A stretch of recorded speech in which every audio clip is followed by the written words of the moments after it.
नागरिकशास्त्रामध्ये आपल्याला पहिला जो पाठ आहे आपल्या संविधानाची ओळख याविषयी आपण जाणून घेणार आहोत. आता आपण जर पाहिलं तर कुटुंब असेल, शाळा, आपले गाव असेल किंवा शहर असेल यांचे व्यवहार सुरळीतपणे चालावेत म्हणून काही संकेत आणि नियम दिलेले असतात. आता कुटुंबामध्ये आपण पाहतो की नियम नसतात, परंतु प्रत्येक व्यक्तीनं कुटुंबामध्ये कसे वागावे याचेही काही संकेत त्या ठिकाणी पाळावे लागतात. आता शाळेमध्ये आपण पाहतो की वेगवेगळे नियम असतात, स्पर्धांचंही तसंच असतं. म्हणजेच काय तर गाव किंवा शहराचा कारभारसुद्धा नियमानुसार चालतो. मग आपल्या मनात प्रश्न येत असेल की अरे देशाचा राज्यकारभार चालण्यासाठी सुद्धा काही नियम आणि तरतुदींची आवश्यकता असते आणि ह्या तरतुदी किंवा नियम हे खूप मोठ्या प्रमाणात त्या ठिकाणी असतात. यालाच आपण काय म्हणतो, संविधान असं म्हणतो. म्हणजेच काय तर देशाच्या कारभारासंबंधीच्या तरतुदी एकत्रितपणे आणि सुसूत्रपणे ज्या ग्रंथात नमूद केलेल्या असतात त्याला संविधान असे म्हणतात. संविधान म्हणजेच राज्यघटना असंही म्हटलं जातं. याचाच अर्थ देशाच्या राज्यकारभाराचा हा एक लिखित दस्तऐवज असतो, म्हणजे लिखित स्वरूपाचं. कारण आपण जर पाहिलं तर अनेक देशांमध्ये त्यांचं संविधान जे आहे ते लिखित नाही. म्हणजे इंग्लंडचं जर उदाहरण आपण घेतलं तर त्या ठिकाणी इंग्लंडची राज्यघटना ही लिखित नाही, परंतु भारताचं संविधान मात्र काय आहे, लिखित स्वरूपाचं आहे.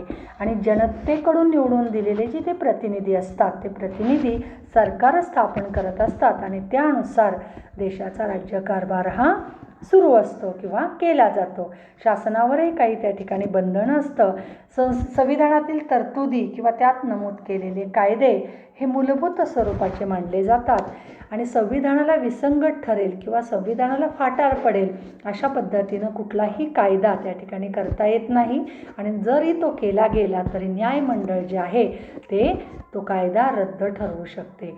म्हणजे आपल्या संसदेमध्ये जसं कायदे मंडळ, कार्यकारी मंडळ आणि न्यायमंडळ या तिघांची मिळून संसद तयार झालेली असते. तर कायदे मंडळ असतं ते कायदा करत असतं, कार्यकारी मंडळ हे कायद्याची अंमलबजावणी करत असतं आणि न्यायमंडळ हे न्याय देण्याचं काम करत असतं. या तिन्ही घटकाभोवती आपली संसद त्या ठिकाणी कार्यरत असते. तर अशा पद्धतीनं संविधान किंवा राज्यघटना ही लिखित स्वरूपाची आहे हे आपल्याला या ठिकाणी लक्षात येतं. मग या संविधानामध्ये कोणकोणत्या तरतुदी असतील, कोणकोणते नियम घालून दिलेले असतील याकडे आपण थोडक्यात लक्ष देऊया. नागरिकत्व किंवा त्या ठिकाणी आपल्याला सांगता येईल की अनेकविध बाबी त्यामध्ये उल्लेख आहे. त्यामध्ये नागरिकत्व. आता नागरिकत्व म्हणजे काय की जेव्हा आपण भारतामध्ये राहतो म्हणजे भारताचं नागरिकत्व आपल्याला त्या ठिकाणी मिळालेलं असतं. नागरिकांचे हक्क आहेत. वेगवेगळ्या प्रकारचे लोकांना आपल्या संविधानानं हक्क दिलेले आहेत की जसं तर शिक्षणाचा हक्क असेल, त्याचबरोबर संचार करण्याचं स्वातंत्र्य असेल, वेगवेगळी स्वातंत्र्यसुद्धा या ठिकाणी दिलेली आहेत. आणि शासन संस्था असतील. शासन संस्था याचा अर्थ शासन, मग ते स्थानिक पातळीवरचं असेल, राज्य पातळीवरचं असेल, देश पातळीवरचं असेल. तर नागरिक आणि शासन संस्था यांच्यातील संबंध, शासनाने करावयाच्या कायद्याची विषय, निवडणुका असतील, शासनावरील मर्यादा, राज्याचे अधिकार क्षेत्र इत्यादी गोष्टींचा आपल्याला त्या ठिकाणी अभ्यास करावा लागेल. कारण आपण बघतो निवडणुका वगैरे या गोष्टी तुम्हाला बऱ्यापैकी परिचित आहेत. 5 वर्ष पूर्ण झाले की त्या ठिकाणी निवडणुका घेतल्या जातात. मग अगदी हे स्थानिक पातळीपासून सुरू असतं. कारण गाव पातळीवर जर आपण गेलो त्या ठिकाणी सरपंच असतो बघा, तालुका पातळीवर गेलो तर त्या ठिकाणी पंचायत समिती कार्यरत असते, सभापती असतो. जिल्हा पातळीवर गेलो तर आपण जिल्हाधिकारी असतो त्या ठिकाणी. म्हणजे अशा वेगवेगळ्या निवडणुका होऊन किंवा घटक राज्य असेल आपलं महाराष्ट्र राज्याचं, मुख्यमंत्री त्यांचं मंत्रिमंडळ, देश पातळीवर आपण गेलो तर पंतप्रधान त्यांचं मंडळ, अशा पद्धतीनं ह्या शासन संस्था काम करताना आपल्याला दिसून येतात. आता या संविधानानुसार राज्यकारभार करण्याचं तत्त्व बहुतेक सर्वच देशांनी स्वीकारलेलं आहे. आता संविधानानुसार राज्यकारभार म्हणजे आता भारताचं जे संविधान आहे, भारताची जी राज्यघटना आहे, तर या राज्यघटनेची आपण ओळख या पाठामध्ये करून तर घेणार आहोतच, परंतु लोकशाही पद्धतीनं आपल्या देशाचा राज्यकारभार चालत असतात. आपण जर्मनीमध्ये गेलो तर त्या ठिकाणी हुकुमशाही असते पहा. म्हणजे प्रत्येक देशाने आपलं संविधान हे वेगवेगळ्या पद्धतीनं तयार केलेलं आहे आणि त्यानुसार देशाचा राज्यकारभार हा सुरू असतो किंवा त्या ठिकाणी चालत असतो. आता असे असले तरीसुद्धा प्रत्येक देशाच्या संविधानाचं स्वरूप हे मात्र वेगवेगळ्या स्वरूपाचे. म्हणजे काही देशांच्या राज्यघटना लिखित नाहीत, काही देशांच्या राज्यघटना लिखित स्वरूपाच्या आहेत. इतिहास, समाजरचना, संस्कृती, परंपरा इत्यादी बाबतीत प्रत्येक देशामध्ये भिन्नता असलेली आपल्याला आढळून येते आणि प्रत्येकाचं वेगळेपणसुद्धा जाणवतं. त्याचप्रमाणे राष्ट्रांच्या गरजा आणि उद्दिष्टसुद्धा भिन्न स्वरूपाचे असू शकतात. त्यास अनुरूप असे संविधान निर्माण करण्याचा प्रयत्न प्रत्येक राष्ट्र करत असतं. म्हणजे अमेरिका असेल, फ्रान्स असेल, इंग्लंड असेल, की आता फ्रान्सचा जर आपण विचार केला तर स्वातंत्र्य, समता आणि बंधुता ही 3 तत्त्व फ्रान्स देशाने त्यांच्या राज्यक्रांतीनं जगाला दिलेली आहेत. म्हणजे अशा पद्धतीनं प्रत्येक देशाच्या तरतुदी असतील किंवा प्रत्येक देशाची राज्यकारभार करण्याची पद्धत असेल हे आपल्याला या ठिकाणी सांगता येऊ शकेल. चला तर मग या ठिकाणी आपण बघूया की वेगवेगळ्या पद्धतीचं त्या ठिकाणी आपल्याला संविधानातील तरतुदी झाल्यानंतर या संविधानाची आवश्यकता का आहे आपल्याला, का आवश्यक आहे आपल्याला हे संविधान. तर जर या संविधानातील तरतुदीनुसार जर राज्यकारभार केला तर त्याचे अनेक फायदे या ठिकाणी आपल्याला दिसून येईल. पहिलं म्हणजे शासनाला, कारण जनतेनं आपला प्रतिनिधी निवडून दिलेला असतो, त्या शासनाला या नियमांच्या चौकटीत राहून त्या ठिकाणी राज्यकारभार करावा लागतो. त्यामुळे त्यांना मिळालेला अधिकार किंवा सत्तेचा गैरवापर करता येत नाही किंवा आपल्या सत्तेचा ते दुरुपयोगसुद्धा करू शकणार नाहीत. दुसरा फायदा आपल्याला सांगता येऊ शकेल की या संविधानाने, या राज्यघटनेने नागरिकांना काही हक्क दिलेले आहेत, काही त्यांची स्वातंत्र्यसुद्धा त्या ठिकाणी 6 प्रकारची स्वातंत्र्य दिलेली आहेत बघा. त्यामध्ये भाषण स्वातंत्र्य आहे, संचार स्वातंत्र्य आहे, अशी वेगवेगळ्या प्रकारची स्वातंत्र्य या ठिकाणी संविधानाने आपल्याला दिलेली आहेत. शासनाला मात्र ते हक्क हिरावून घेता येत नाही. त्यामुळे नागरिकांचे हक्क आणि स्वातंत्र्य हे सुरक्षित राहत असते. आता आपण पाहिलं संचार किंवा वास्तव्य स्वातंत्र्य असेल. आज लॉकडाऊनच्या काळामध्ये अनेक परप्रांतीय आपल्याला या ठिकाणी दिसून आले की अनेक परप्रांतीय महाराष्ट्रामध्ये वास्तव्य करत होते. तर हे आपल्या संविधानानं दिलेलं स्वातंत्र्य आपल्याला सांगता येऊ शकेल.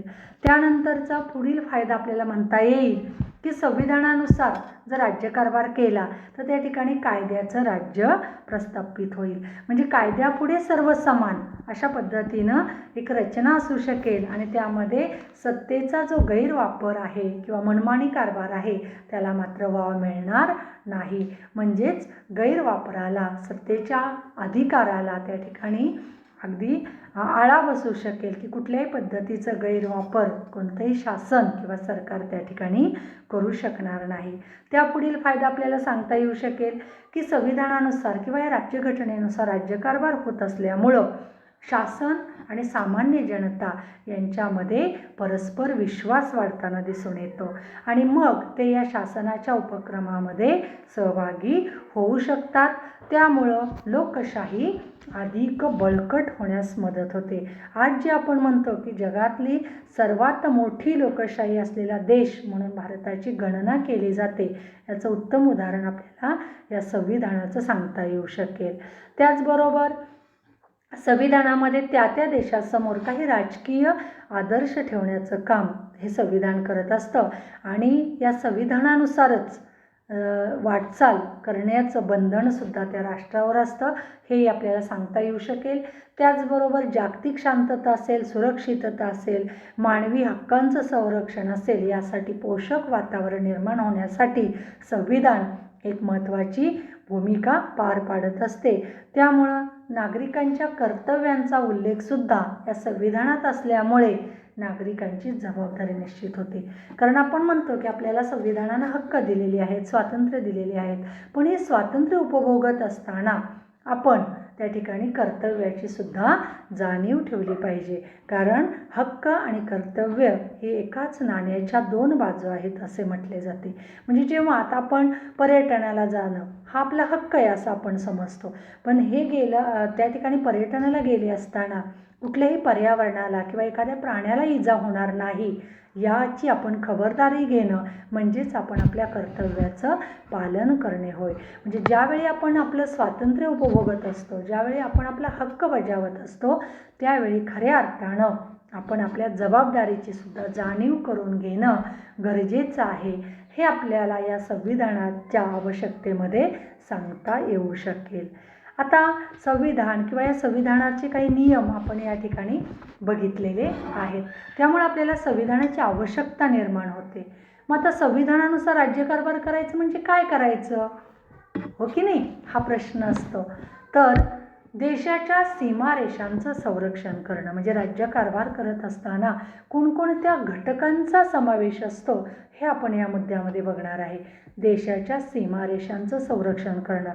आता आपण अगदी तुम्ही टी व्हीवर बातमी पाहिली असेल बघा, चीन आणि भारत यांच्यामध्ये जो काही तणाव निर्माण झालेला आहे, तर अशा या सीमारेषांचं संरक्षण करण्यासाठी आपलं लष्कर त्या ठिकाणी कार्यरत असलेलं अगदी खडा पहारा त्या ठिकाणी या सीमारेषेवर दिलेला दिसून येतो. त्याचबरोबर परकीय आक्रमण असेल, या आक्रमणापासून जनतेचं रक्षण करणं म्हणजे अतिरेकी असतील, दहशतवादी असतील, आणखी परकीय काही आक्रमण असतील, यापासून काय करायचं आहे, जनतेचं रक्षण करायचं आहे.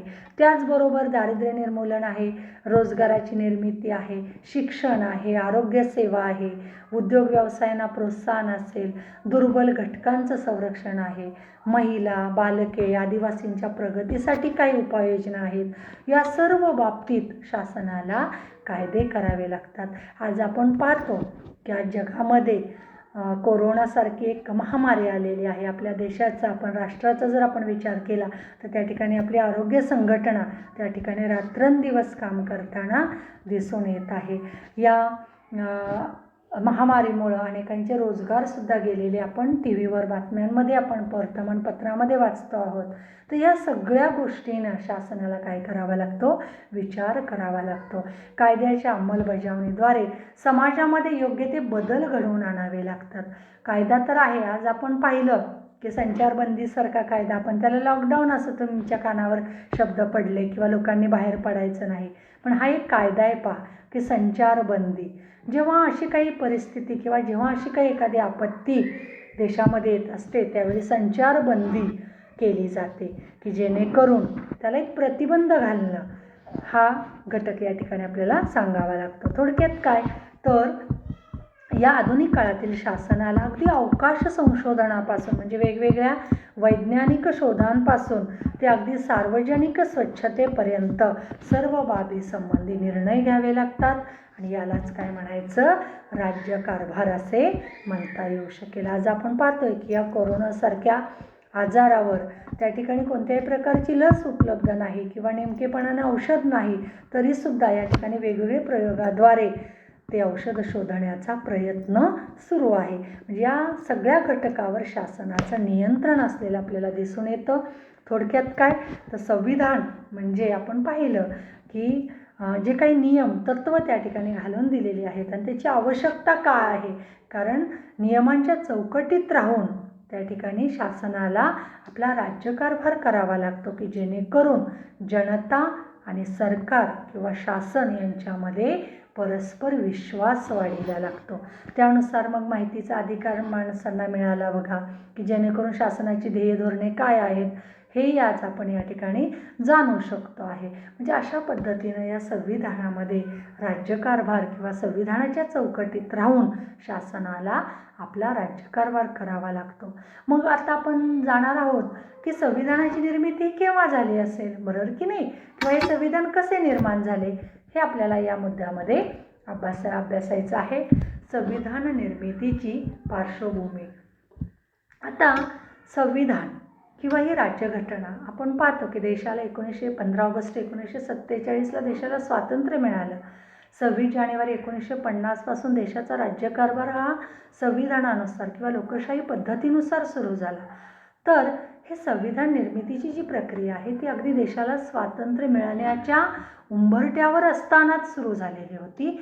इसवी सन 1946 पासून सुरुवात झालेली होती, कारण देशाला तर स्वातंत्र्य मिळणार होतं आणि भारतामध्ये जे ब्रिटिशांनी राज्य केलं, 150 वर्ष जवळजवळ राज्य केलं, या ब्रिटिशांनी तयार केलेल्या कायद्यानुसार स्वतंत्र भारताचा राज्यकारभार चालणार नाही, तर तो भारतीयांनी स्वतः तयार केलेल्या कायद्यानुसार चालेल असा स्वातंत्र्य चळवळीतील अनेक नेत्यांचा या ठिकाणी आग्रह होता की आपण आपल्या नियमानुसार देशाचा राज्यकारभार करायचा आहे आणि त्यानुसार भारतीय संविधान किंवा एखादा नियम घालून दिला गेला पाहिजे. यातूनच एक संविधान तयार करण्यासाठी एक समिती स्थापन करण्यात आली आणि ती समिती संविधान सभा म्हणून ओळखली जाऊ लागली.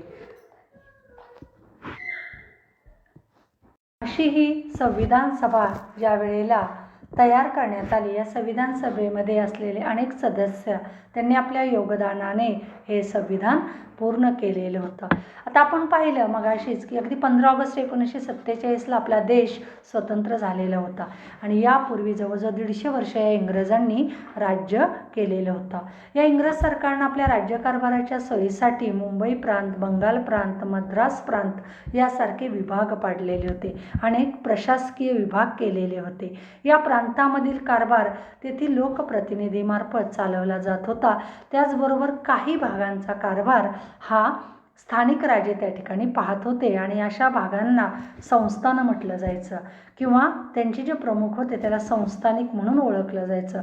यामध्ये औंध संस्थान असेल, सातारचे संस्थान होते पहा, त्याचबरोबर कोल्हापूरचं संस्थान असेल की ते त्या ठिकाणी असणारे राजे ते संस्थानिक म्हणून त्या ठिकाणी काम पाहत होते. आणि या संविधान सभेमध्ये प्रांत आणि संस्थानांचे प्रतिनिधी याप्रमाणे त्यांचा समावेश केला गेलेला होता. या सभेमध्ये जवळजवळ 299 सदस्य होते.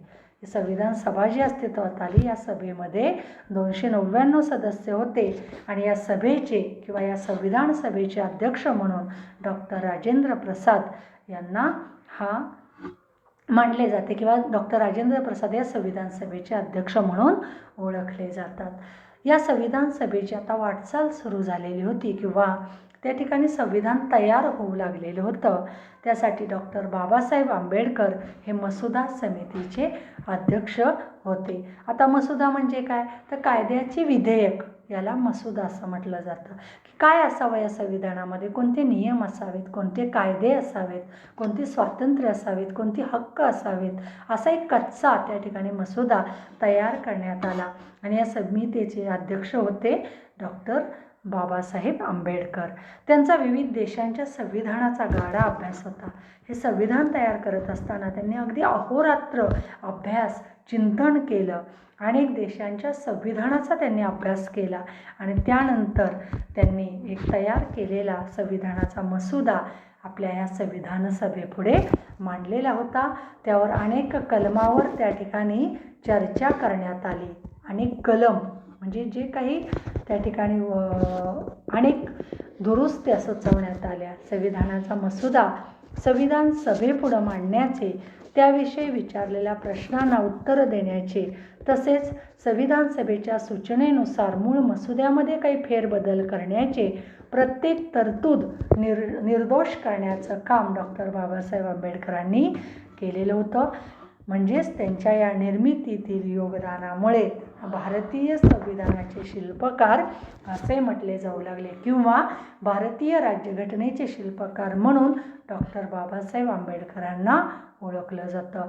जवळजवळ हे संविधान तयार करण्यासाठी 2 वर्ष 11 महिने आणि 17 दिवसांचा कालावधी लागलेला होता. या मूळ संविधानामध्ये 22 भाग, 395 कलमे आणि 8 परिशिष्टे यांचा समावेश केलेला आहे. काय आहे हे संविधान? अगदी आपल्या पुस्तकाच्या पाठ्यपुस्तकाच्या सुरुवातीलाच आपल्याला संविधानाची उद्देशिका दिलेली आहे. पहा की हे संविधान या ठिकाणी लिहून पूर्ण झाल्यानंतर या संविधान सभेनं त्याला मान्यता दिली आणि त्याचा स्वीकार 26 नोव्हेंबर 1949 रोजी केला गेला आणि हा दिवस 26 नोव्हेंबर हा दिवस संविधान दिन म्हणून साजरा केला गेला. आणि खऱ्या अर्थानं 26 जानेवारी 1950 पासून या संविधानातील तरतुदीनुसार देशाचा राज्यकारभार सुरू झाला आणि म्हणूनच आपण या ठिकाणी त्याला संविधान किंवा प्रजासत्ताक 26 जानेवारी हा दिवस आपण प्रजासत्ताक दिन म्हणून साजरा करतो. कारण तेव्हापासून खऱ्या अर्थानं या संविधानानुसार देशाचा राज्यकारभार सुरू झाला आणि भारत एक प्रजासत्ताक दिन म्हणून त्या ठिकाणी साजरा केला किंवा भारत हा एक प्रजासत्ताक दिन म्हणून अस्तित्वात आला आणि तो दिवस आजही आपण शाळा स्तरावर साजरा करत असतो. आणि एक जगातील सर्वात मोठा लोकशाही देश म्हणून भारताची गणना होऊन गेली. मग या संविधान सभेमध्ये कोणकोणते नेते होते यांचा आपल्याला या ठिकाणी आता उल्लेख करता येईल. या संविधान सभेमध्ये आपण पाहिलं की देश प्रजासत्ताक झालेला होता किंवा त्या ठिकाणी मग या संविधान सभेत कोणकोणत्या नेत्यांचा समावेश होता. त्यामध्ये डॉक्टर राजेंद्र प्रसाद, पंडित नेहरू, त्याचबरोबर जेव्हा हा मसुदा तयार करण्यात आला त्यावेळी त्या मसुदा संविधान सभेचे अध्यक्ष डॉक्टर राजेंद्र प्रसाद यांना सादर करताना डॉक्टर बाबासाहेब आंबेडकर त्याचबरोबर अनेक नेत्यांचा या संविधान सभेमध्ये समावेश होता.